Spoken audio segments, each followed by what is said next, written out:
देखो सिंह पर सवार होकर आई है मेरी माँ। मन के सारे मुराद पूरे करने आई है मेरी माँ। सारे जग में कोई नहीं माँ से बड़ा कृपालु। सारे दुख और कष्टों को हरने आई है मेरी माँ। जय माता दी।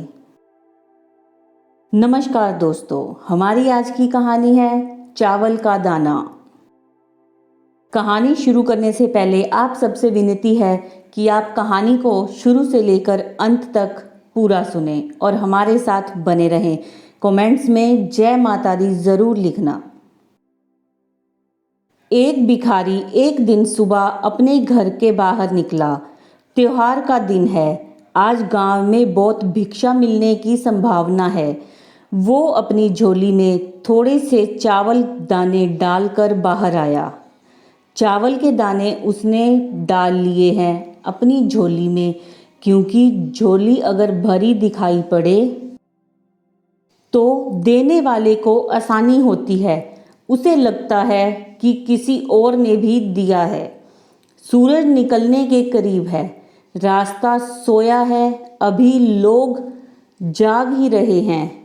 मार्ग पर आते ही सामने से राजा का रथ आता हुआ नजर आता है।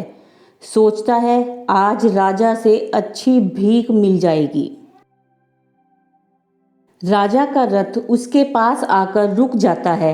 उसने सोचा धन्य है मेरा भाग्य, आज तक कभी राजा से भीख नहीं मांग पाया, क्योंकि द्वारपाल बाहर से ही लौटा देते हैं। आज राजा स्वयं ही मेरे सामने आकर रुक गया है। भिखारी यह सोच ही रहा होता है, अचानक राजा उसके सामने एक याचक की भांति खड़ा होकर उससे भिक्षा देने की मांग करने लगता है। राजा कहता है कि आज देश पर बहुत बड़ा संकट आया हुआ है। ज्योतिषियों ने कहा है इस संकट से उभरने के लिए यदि मैं अपना सब कुछ त्याग कर एक याचक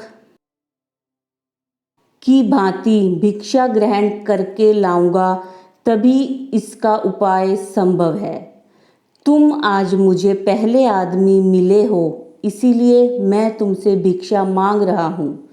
यदि तुमने मना कर दिया तो देश का संकट टल नहीं पाएगा, इसलिए तुम मुझे भिक्षा में कुछ भी दे दो।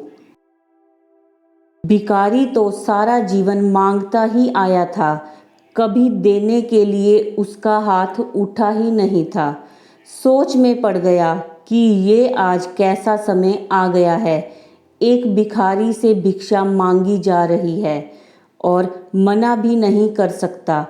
बड़ी मुश्किल से एक चावल का दाना निकालकर उसने राजा को दे दिया। राजा वही एक चावल का दाना ले खुश होकर आगे भिक्षा लेने चला गया। सबने उस राजा को बढ़ बढ़ कर भिक्षा दी, परंतु भिखारी को चावल के दाने के जाने का भी गम सताने लगा। जैसे तैसे शाम को वह घर आया। भिखारी की पत्नी ने भिखारी की झोली पलटी तो उसमें उसे भीख के अंदर एक सोने का चावल का दाना भी नजर आया। भिखारी की पत्नी ने उसे जब सोने के चावल के दाने के बारे में बताया तो वो भिखारी छाती पीटकर रोने लगा। जब उसकी पत्नी ने रोने का कारण पूछा तो उसने सारी बात उसे बताई। उसकी पत्नी ने कहा, तुम्हें पता नहीं कि जो दान हम देते हैं वही हमारे लिए स्वर्ण है। जो हम इकट्ठा कर लेते हैं वो सदा के लिए मिट्टी का हो जाता है। उस दिन से उस भिखारी ने भिक्षा मांगनी छोड़ दी और मेहनत करके अपना तथा परिवार का भरण पोषण करने लगा। जिसने सदा दूसरों के आगे हाथ फैलाकर भीख मांगी थी, अब खुले हाथ से दान पुण्य करने लगा। धीरे धीरे उसके दिन भी बदलने लगे। जो लोग सदा उससे दूरी बनाया करते थे, अब उसके समीप आने लगे। वो एक भिखारी की जगह दानी के नाम से जाना जाने लगा। दोस्तों, जिस इंसान की प्रवृत्ति देने की होती है उसे कभी किसी चीज़ की कमी नहीं होती, और जो हमेशा लेने की नीयत रखता है उसका कभी पूरा नहीं पड़ता। सदैव प्रसन्न रहिए, जो प्राप्त है पर्याप्त है। कल क्या होगा वो सोचना छोड़ दो, बस एक बार हाथ उठाकर जय माता दी बोल दो। जय माता दी, जय माता दी। तो दोस्तों, ये थी हमारी आज की कहानी चावल का दाना।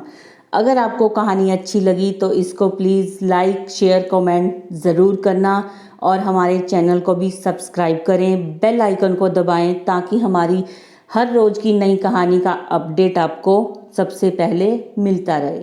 हमारे चैनल पे आने के लिए आपका धन्यवाद।